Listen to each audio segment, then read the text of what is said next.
Lucas capítulo 5, conforme eu disse, versículo 27, diz assim: E depois dessas coisas, ele saiu e viu um publicano chamado Levi, sentado no banco da coletoria dos tributos, e disse-lhe: Segue-me. E ele, deixando tudo, levantou-se e o seguiu. E fez Levi um grande banquete em sua casa, e havia numeroso grupo de publicanos e de outros que estavam assentados à mesa com eles. Mas os fariseus e os escribas murmuravam contra os seus discípulos, dizendo: Por que comeis e bebeis com publicanos e pecadores? E respondendo Jesus, disse-lhes: Os sãos não necessitam de médico, mas sim os enfermos. Eu não vim para chamar os justos, senão os pecadores ao arrependimento. Vou repetir o verso 32. Jesus está dizendo: Eu não vim chamar os justos, senão os pecadores ao arrependimento. Amém. Só até aí. Essa é uma palavra que Deus tem falado ao meu coração durante essa semana. E ontem nós estávamos aqui no culto de adolescentes. Aqueles que estiveram aqui sabem o quanto foi extremamente abençoado, o quanto Deus falou conosco. E nós estávamos aqui reunidos e, coincidentemente, depois que eu fui parar para pensar que ontem o pastor Marquinhos estava aqui e ministrou sobre Lucas capítulo 5, só que uma passagem anterior a essa aqui, que é a cura que Jesus promove na vida de um leproso, onde Jesus toca o leproso. Depois dessa cura do leproso, tem a cura daquele que é o paralítico, Cafarnaum, que desce pelo telhado lá. Os amigos colocam pelo telhado. E depois vem esse texto de Jesus chamando Levi, de Jesus chamando Mateus. E aí eu fui perceber como Deus tem falado a nós, porque se Deus me chama para trazer esse texto, eu percebo que é meio que uma continuação daquilo que já nos foi dito, principalmente ontem. Inclusive é o mesmo capítulo. Ontem eu nem percebi, enquanto eu estava lendo na ministração do pastor Marquinhos, eu não tinha percebido que era o mesmo capítulo. E hoje, em um período que eu estava raciocinando aqui, orando em cima desse texto, Deus me fez lembrar que essa era a continuação daquilo que ele já tinha falado ontem com a gente. E eu gostaria que você mantivesse a sua Bíblia aberta aí, porque nós vamos procurar outras partes, e eu quero dizer que essa palavra aqui, talvez você ache que ela não vai atingir você, mas existe um propósito de Deus que talvez seja para uma pessoa só aqui dentro, e então é para ela que Deus vai falar nessa noite. Lucas capítulo 5, versículo 32, versículo 27, onde nós começamos, está falando de Jesus. E depois dessas coisas, ou seja, depois que ele curou o paralítico, ele saiu e viu um publicano chamado Levi, que é o Mateus aí da nossa Bíblia, sentado no banco da coletoria dos tributos, e disse-lhe: Segue-me. Levi, ou Mateus, era um publicano, era um cobrador de impostos. Levi, eu não sei, aí está Levi também, ele passa a se chamar Mateus depois. Mas Levi era esse publicano. E o publicano representava uma classe de pessoas que era uma classe odiada pelos judeus. Eles eram odiados. Os judeus não se misturavam com os publicanos. Em outras passagens, o nome publicano é quase um sinônimo de pecador. Então, quando alguém vai fazer referência aos publicanos, fala dos publicanos e dos pecadores. São quase que sinônimos, publicanos e pecadores. Chamar alguém de publicano na época era uma ofensa, era estar chamando de pecador.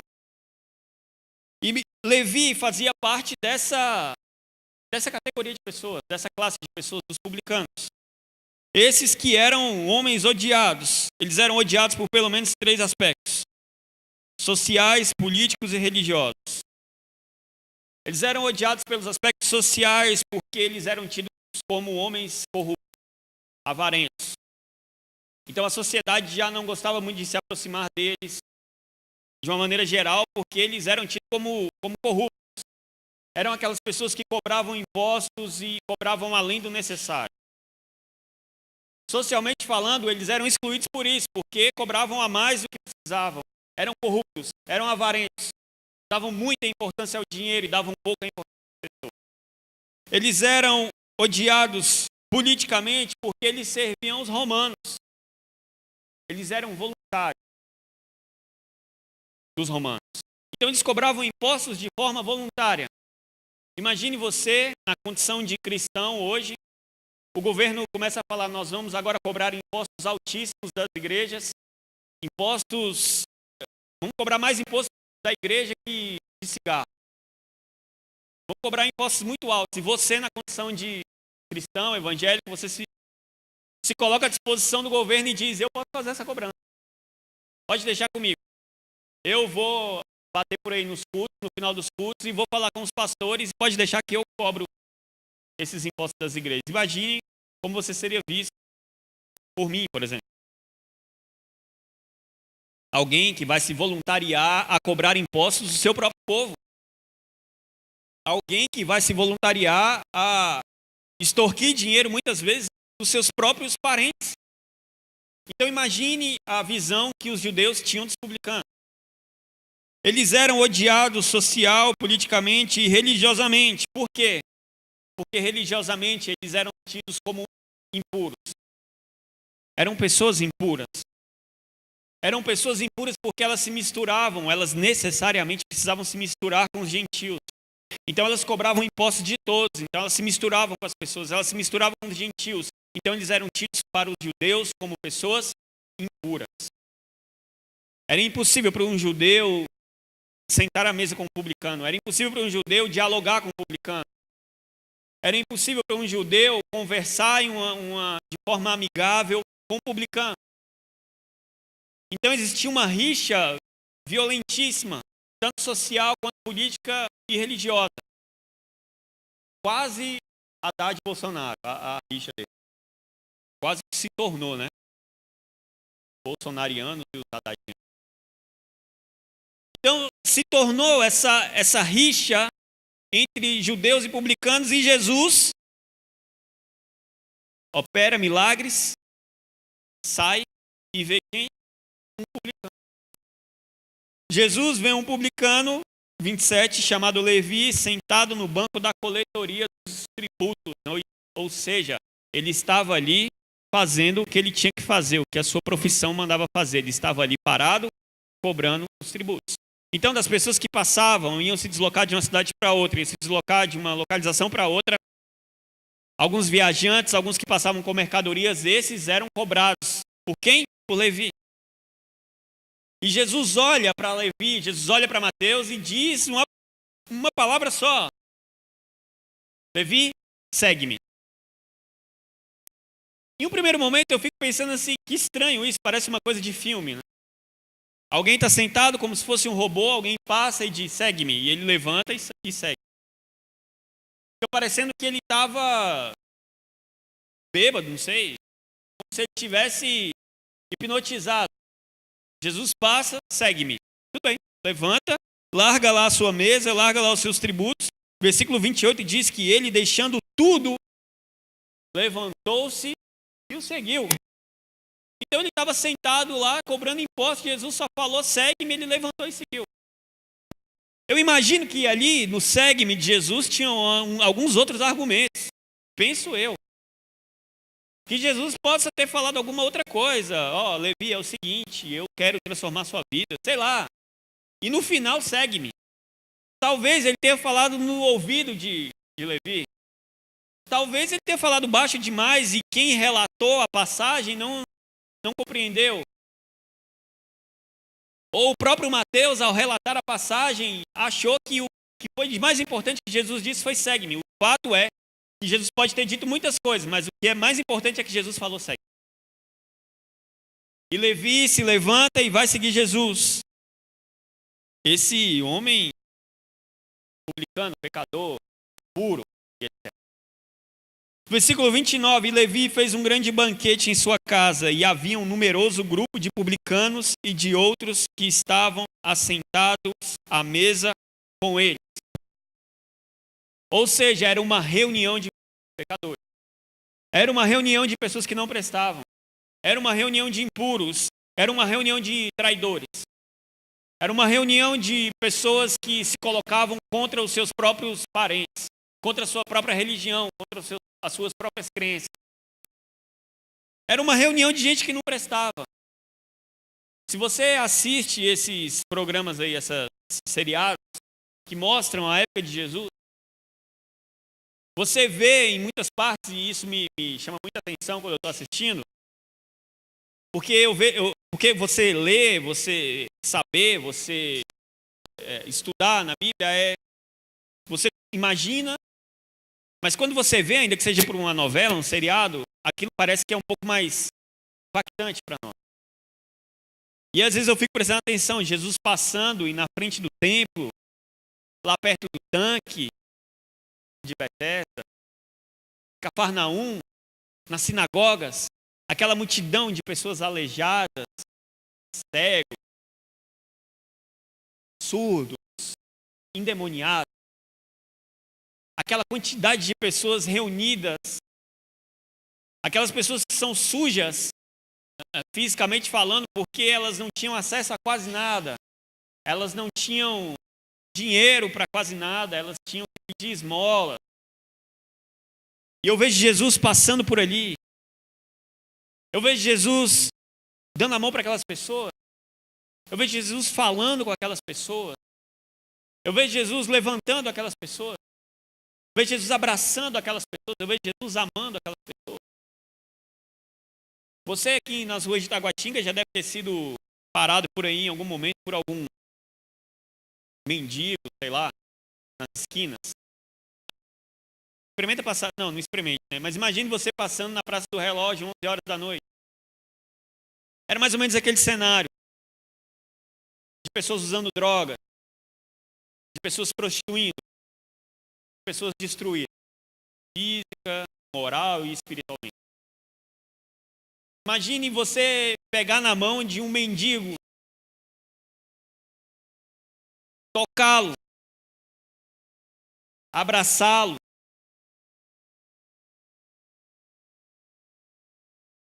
E talvez você olhando aqui essas classes as quais eram ignoradas pelos judeus, você fica pensando, por que é então que os publicanos entraram nisso? Por que é então que os publicanos entraram nesse... Por que é que os publicanos eram comparados a pessoas impuras? Era só pelo fato deles conviverem. Se você sentar ao lado de um mendigo na Praça do Relógio, pode ser que alguém passe lá por você e jogue uma moeda no seu colo. Uma vez, quem me conhece sabe que quando eu estou de folga, eu me visto mal pra caramba. Quando eu não estou, quase sempre, mas quando eu estou é certo. E um dia eu estava de chinelo, de bermuda, de camiseta, e eu estava passando perto do Alameda, na parte de trás do Alameda Shopping, e eu resolvi esperar lá um pouco, porque eu estava esperando meu pai. Eu liguei para ele e ele falou, não, vou passar atrás do Alameda e eu te busco, que a gente ia fazer alguma coisa. Tudo bem. Se não me engano, eu estava de férias nesse dia. E aí eu escorei lá perto de uns carros. Fiquei lá escorado, esperando. E aí o camarada entrou no carro, eu estava perto. E foi saindo, e eu tô lá. Não precisa de muita coisa para eu ficar desligado. Eu tô lá, ligadão, esperando lá. Aí ele fez assim, aí ele, com o braço para fora, aí, ó, obrigado. Aí que eu fui perceber que ele estava me dando dinheiro porque ele achou que eu estava vigiando o carro. Aí eu, não estava vigiando, não. Se fosse uma nota, né, talvez eu até pegasse. Mas como eu vi que era moeda, ia valer a pena. Aí ele, rapaz, desculpa e tal. Eu falei, não, tudo bem, tranquilo. Aí eu olhei para mim, né, o cara tinha razão. Então as pessoas, se elas olharem para você sentado ao lado de um mendigo, eles vão jogar uma moeda para você. Quase que o cara jogou uma moeda para mim, achou que eu estava vigiando o carro. Como eu disse, eram 3 questões: sociais, políticas e religiosas. Talvez você que esteja aqui nessa noite se sinta dentro de uma dessas 3 categorias. E eu vou te explicar por quê. Dentro da categoria do social. Se você trabalha no governo, por exemplo, alguém já deve imaginar que você seja um corrupto ou que você se corrompe com facilidade.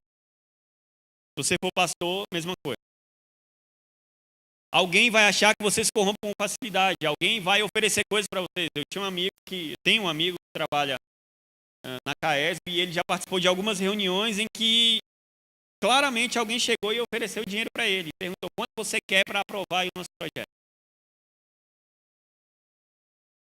Eu fico pensando às vezes nessas pessoas de alto escalão que estão lá. Então, se você trabalha no governo, pode ser que as pessoas achem que você é um bajulador, que você vai se vender por algum valor. Dentro da classe política, entramos na mesma coisa. Eu trabalho em um lugar, pode seguir direto, mas eu trabalho em um lugar que, no período que eu estou lá, 9 anos, já se passaram 10 chefes. 10 chefes diretos. Então, eu já trabalhei com diferentes tipos de chefes, homens, mulheres, etc. E cada um tem o seu jeito diferente. Um dia eu estava conversando com um amigo meu e ele é daqueles caras chato pra caramba. A gente discorda de quase, mas a gente sempre conversa. E um provocando o outro. E ele, a última chefe, começou a criticar a última chefe. Não, porque essa chefe, essa secretaria aí, aquilo, tal. Aí eu comecei a contar. Eu falei, eu entrei em 2009, era fulano, foi ciclano, 2011, Beltrano. Contei, ela era 10. Eu falei, se passaram por aqui 10. Para vocês, nenhum deles. 10 homens, mulheres, gente do governo federal, gente da nossa carreira do Distrito Federal, gente do Distrito Federal, mas de outra carreira, gente mais técnica, gente mais política, gente que gostava de falar mais, gente que gostava de falar menos, e ninguém para vocês prestava. E ainda assim vem as críticas pessoais, né? Porque você trabalha no lugar, então você começa a ser criticado pelo local de trabalho que você está. Como se você fizesse parte em todos os aspectos. As pessoas não conseguem encarar que esse é o seu trabalho. Talvez você esteja dentro dessa categoria, do político, ou das questões religiosas. Talvez você faça parte do clube dos gentios. Os que são mal vistos. Aqueles que são vistos como pecadores, como impuros, como gente ruim, como gente que não presta, como gente que é suja, como gente que pratica o pecado. Talvez você esteja nessa última categoria, na categoria dos impuros.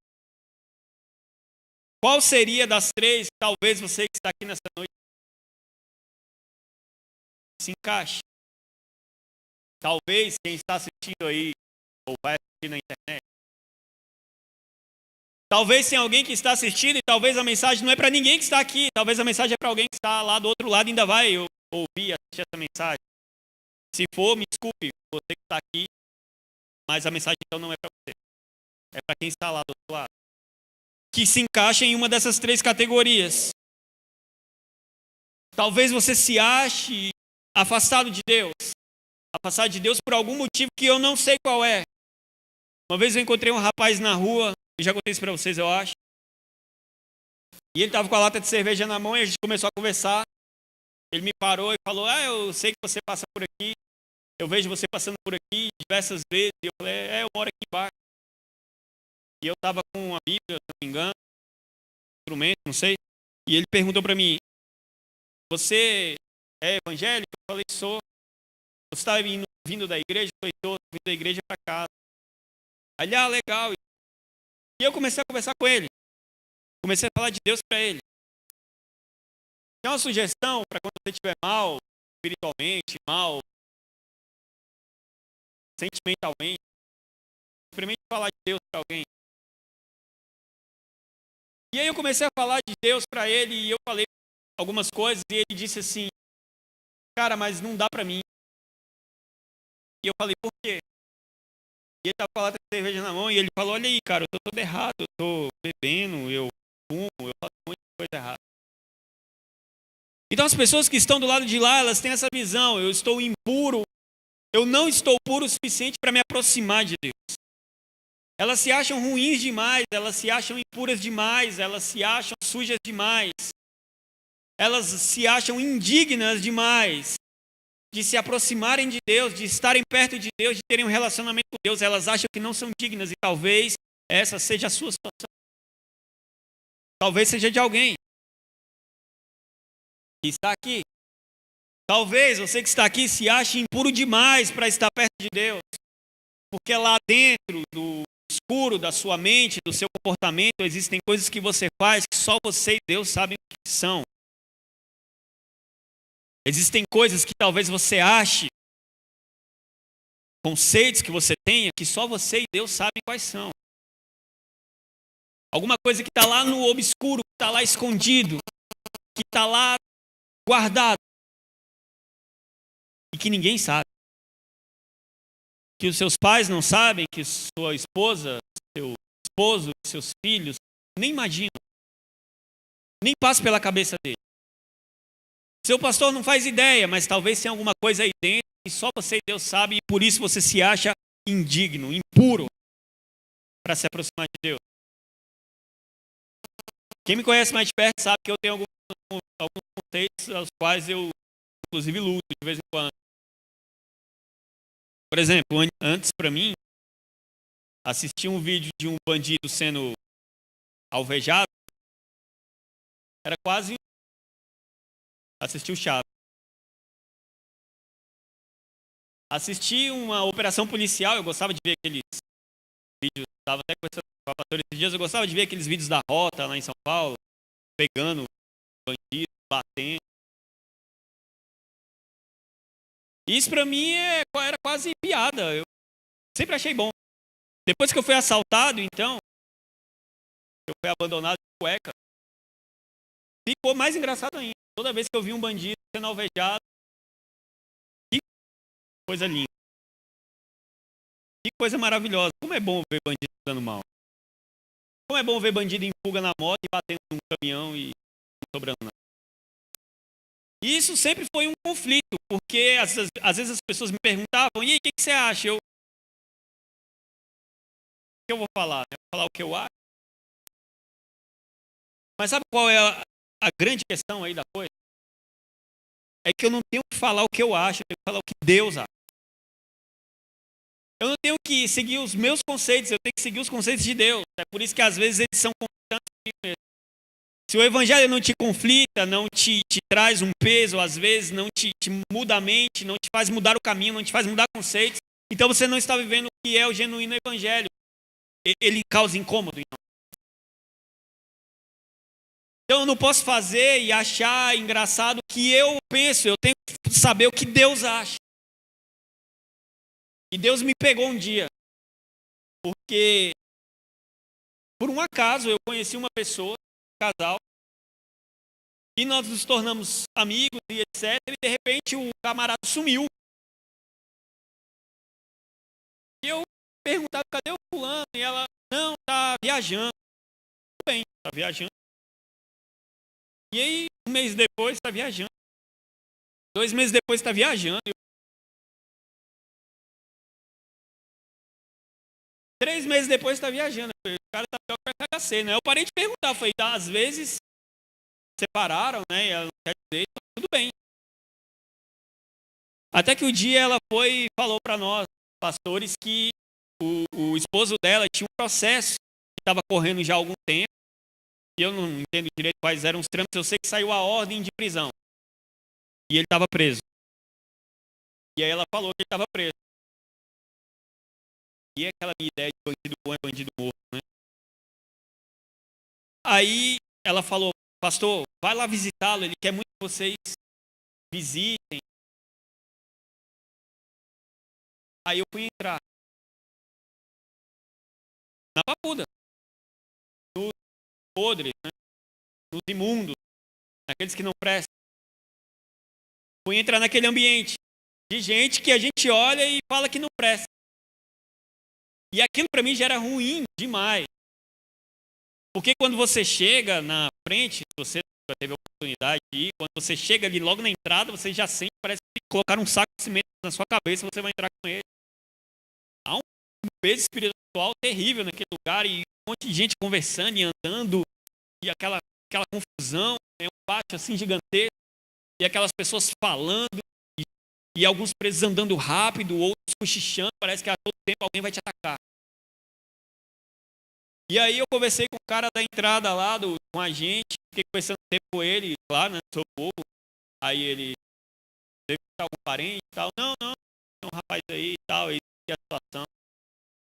Aí tranquilo, tudo bem. Aí foi bem rápido e tal, eu entrei, quando eu vi aquela confusão. Eu tinha perguntado onde ele estaria. A esposa dele me falou que ele estaria na igreja, porque lá tem uma igreja, lá com pastor, com diácono, com ministério de louvor e tudo.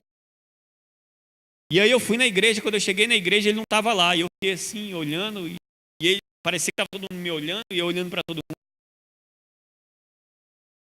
E aí eu fui lá no pastor e falei, não, eu queria falar com o fulano, me disseram que ele estava aqui, porque ele participa aqui da igreja. Aí ele falou, você é o pastor que vem aqui, que vinha pregar para a gente? Aí eu falei, não, eu não vinha pregar não. Aí ele, não, o fulano falou que você vinha pregar. Eu fiquei pensando, né? Vou pregar Levítico, né?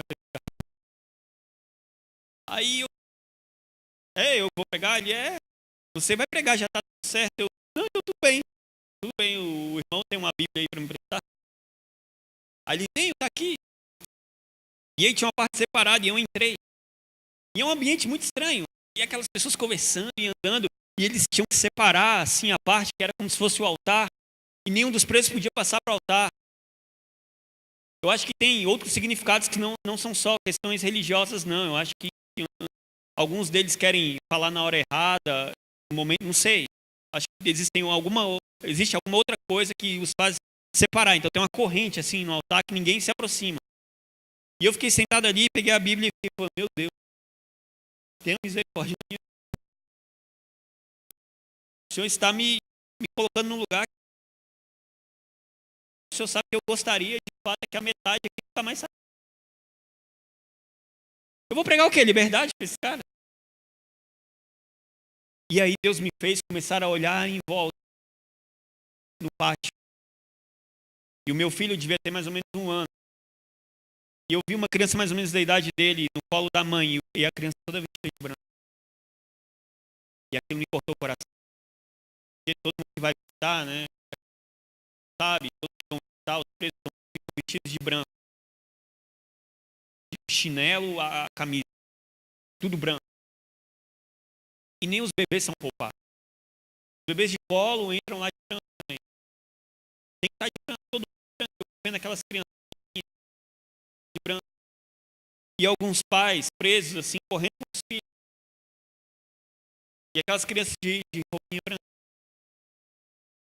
E aí eu fui olhando assim, mais, e tinha umas partes que tinham como se fossem bancos de madeira grande, de concreto grande, assim. E tinha uma senhora de 60, 70, 80 anos de idade. E os filhos deitados no colo, o filho preso. E as mulheres passando a mão na cabeça. E aquilo começou a penetrar em mim. E eu comecei a sentir a dor, não daqueles presos, porque eles estão ali, é porque eles merecem mesmo. Quem faz o que é errado tem que estar preso mesmo, tem que cumprir a pena mesmo. Mas começou a me doer o fato daquelas famílias estarem passando por aquele sofrimento. E é semanal, toda semana aquelas mulheres estão aqui, visitando seus maridos. Aquelas crianças estão visitando seus pais. E aquelas crianças, a maioria delas nem sabe por que estão ali, elas nem sabem o que significa estar. Para elas é uma diversão, porque é o dia de visitarem os pais e elas ficam ali brincando.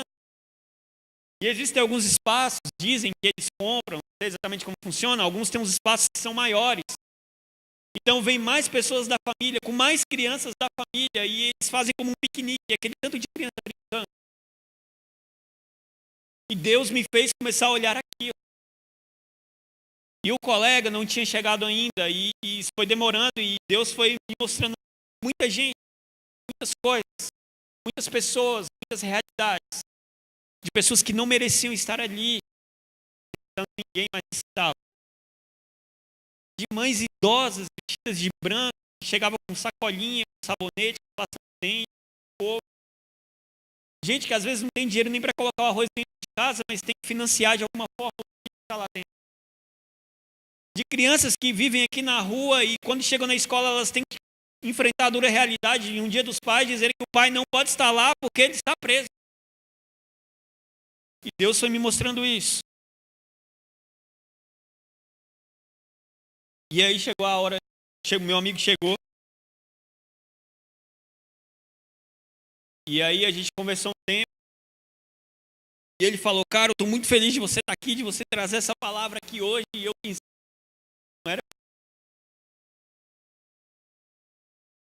E aí eu comecei a falar.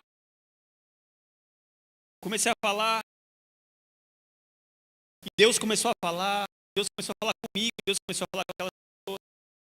E eu fui entender que a mensagem não era só para aqueles que estavam encarcerados ali. A mensagem era para os familiares.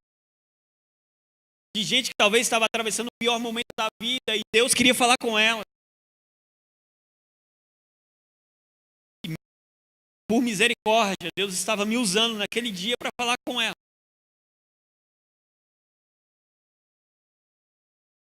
E eu, cheio de conceito,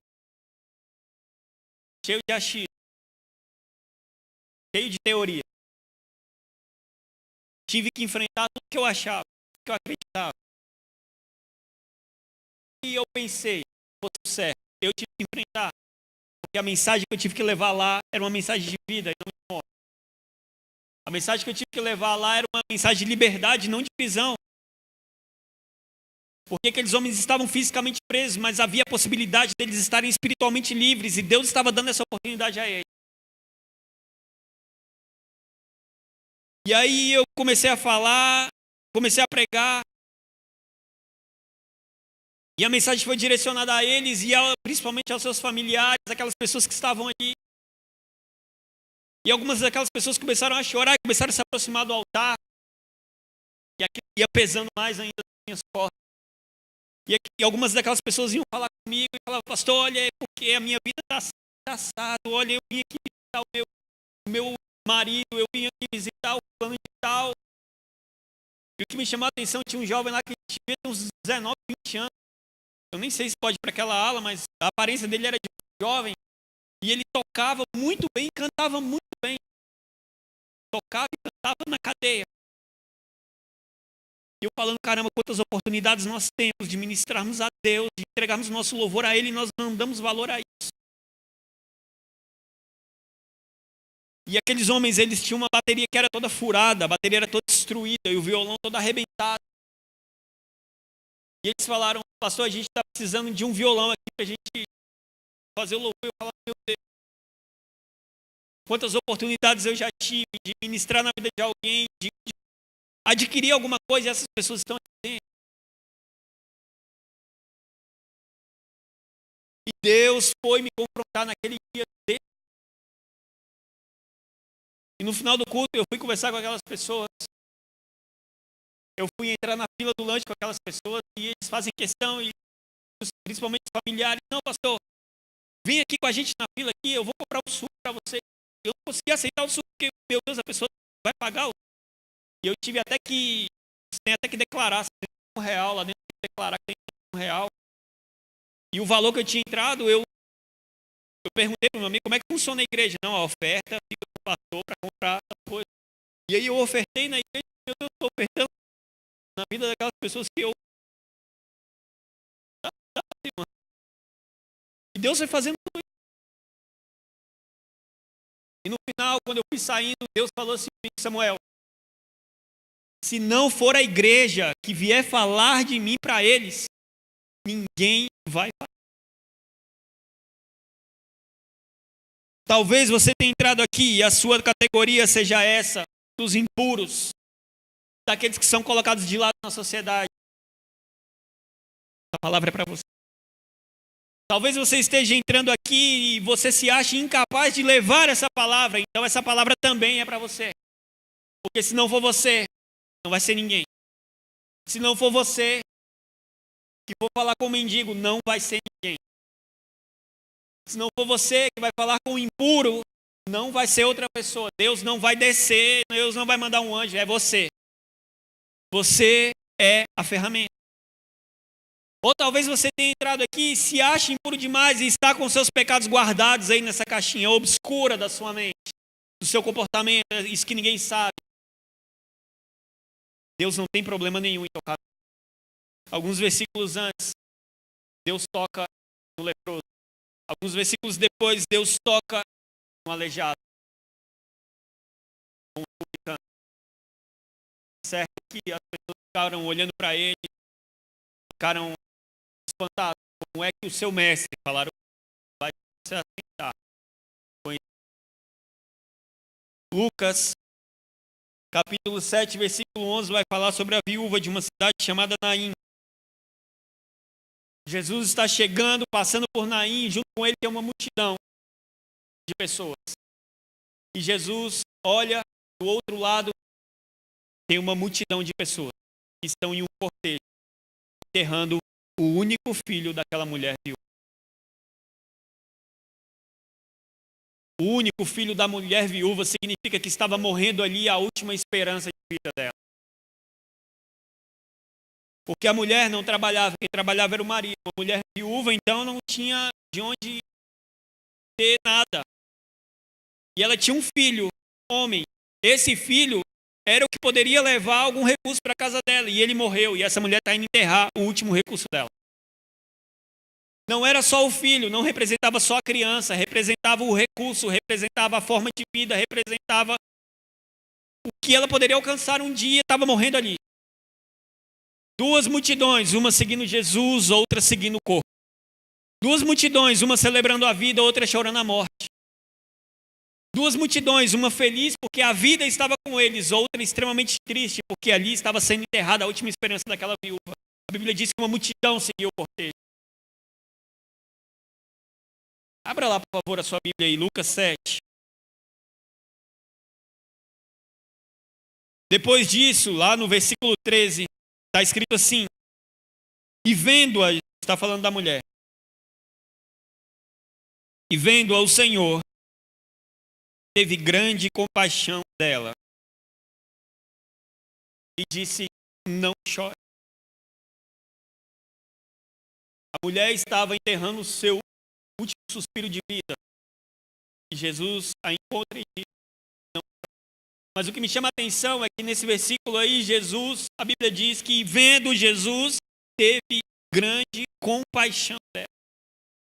Jesus aplica o seu coração no sofrimento daquela mulher. Jesus já não está mais interessado na multidão que estava seguindo. Quantas pessoas hoje estão ligadas a quantos seguidores tem, a quantas visualizações tem, a quanto ela é importante, a quanto ela consegue alcançar outras pessoas no seu crescimento profissional, no seu crescimento acadêmico, ficam presas a isso. Jesus tinha uma multidão que o seguia, Jesus era o Filho de Deus, olha para aquela mulher que está enterrando o filho, e a Bíblia diz que ele sente grande compaixão dela. Jesus diz: não chore. Versículo 14, aproximando-se, tocou o esquife, e os que levavam pararam, e disse: jovem, a ti digo, levanta. Talvez na sua Bíblia seja aquele esquife, então, era o caixão, era a urna. Mas para um judeu, tocar a urna era algo impuro. Jesus não poderia tocar a urna, porque ali estava um corpo morto. Jesus não poderia tocar o caixão, porque estava levando um morto. Isso era algo impuro, isso era algo abominável para um judeu, mas Jesus não sabia que é abominável. Jesus toca o que é impuro. Jesus toca o leproso. Jesus toca o aleijado. Jesus toca o cego. Jesus toca a prostituta. Jesus abraça o menino. Jesus não despreza aquele que chega perto dele. Jesus toca. Jesus faz questão de chegar perto dela. Jesus faz questão de tocar. Qual dessas categorias você faz parte? Das que são excluídas, automaticamente. Daquelas que se auto-excluem porque acham que são impuras o suficiente para não se aproximarem de Deus. Ou talvez você faz parte daquela categoria que acha que não tem condição de levar Deus a alguém. Seja qualquer que for as categorias, Deus está aqui para mudar os seus conceitos. Deus está aqui para mudar os seus achismos. Deus está aqui para mudar as suas concepções. O maior conceito alterado para mim, dentre as parábolas que Jesus explica, dentre as histórias que Jesus conta, é a do filho pródigo, que é a mais famosa de todas. Quebra-se o conceito, porque o filho está dizendo para o pai: eu quero que você morra e eu quero a minha parte. Quebra-se o conceito. O judeu, pesado, respeito o pai. E quando aquele homem volta para casa, a ele é dado um anel de autoridade, a ele é dado uma posição superior. Eu vi um pastor pregando uma vez, ele disse: é como se fosse uma empresa, o funcionário tivesse pedido para ir embora, desrespeitado o chefe, e um dia ele tivesse dito: olha, eu quero voltar a trabalhar aqui, e o chefe ainda dissesse: você está aceito de volta, e além disso eu vou te dar o cargo de gerente. Teoricamente é isso. E o pai, que é Deus na parábola, vê o gentio, que é o filho pródigo, e o filho mais velho, que é Israel na parábola, fica bravo porque aquele não era o comportamento normal de um judeu. E o pai recebe o filho de volta, coloca o anel de autoridade e fala para ele: olha, hoje o negócio vai ficar bom aqui, porque esse meu filho estava perdido e foi encontrado, ele estava morto. Deus quebra todo qualquer. Amém. Eu quero que você esteja com essa palavra na sua mente, no seu espírito, no seu coração, porque talvez você esteja se vendo dentro de uma dessas categorias. Mas eu quero repetir a você: ainda que seja na categoria dos impuros, ainda que seja na categoria dos que se acham, que seja na categoria daqueles que acham que não podem levar essa mensagem a ninguém, para qualquer uma delas, para qualquer problema que seja, qualquer um deles, Espírito, a presença de Cristo, que pega tudo aquilo que parece louco e faz isso com sábio, que pega tudo aquilo que é com sabedoria para o mundo e transforma assim. Esse Deus de fato é aquele que pode transformar a nossa realidade.